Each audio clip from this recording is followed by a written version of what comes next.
আসসালামাইকুম এভরিওয়ান, শীতের সকালে সবাইকে শুভেচ্ছা। আমাদের শাহাদাত হোসেন তিনু ভাই এখন প্রত্যেকটি দাঁড়িয়ে পার্সেল হিসাবে নিয়ে যাচ্ছে শীতের পোশাক। সাথে আপনারা পাচ্ছেন নানা রকমের মেয়েদের, ছোট ছোট বাচ্চাদের বাহারি কালারের পোশাক। যদি দরকার হয় আমাদের শাহাদাত ভাইয়ের নাম্বারে যোগাযোগ করবেন, ইনবক্সে শাহাদাত ভাইয়ের নাম্বার দিয়ে দেবো।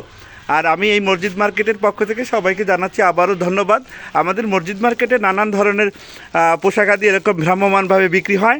এছাড়া রয়েছে আমাদের এখানকার মসজিদ মার্কেটের সবচাইতে গুরুত্বপূর্ণ যে বিষয় দুটি রয়েছে, এখানে রয়েছে একটি কোচিং সেন্টার এবং কম্পিউটার ট্রেনিং সেন্টার। যারা বিভিন্ন জায়গায় লেখাপড়ার জন্য ব্যস্ত আছেন, পড়তে পারছেন না, তারা যোগাযোগ করবেন মসজিদ মার্কেটের কোচিং সেন্টার। এবং আমাদের সরকারিভাবে একটি এখানে কম্পিউটার ট্রেনিং সেন্টার আছে। আর মাসুদ ভাইয়ের কথা তো বলাই লাগে না, এখনই শুরু করবে সেই তার ডিজিটাল কাজ। এমদাদুল কাকু কী কেটে চাইয়ে রয়েছে, কাকু কিনবেন নাকি একটা? আচ্ছা, কিনে ফেলেন। হ্যাঁ হ্যাঁ, অবশ্যই আসতে হবে, সমস্যা নাই। আর এই শীতের সকালে সবাইকে আবারও ধন্যবাদ জানিয়ে আজকের ছোট্ট ভিডিওটি এখানে শেষ করছি। আল্লাহ হাফেজ।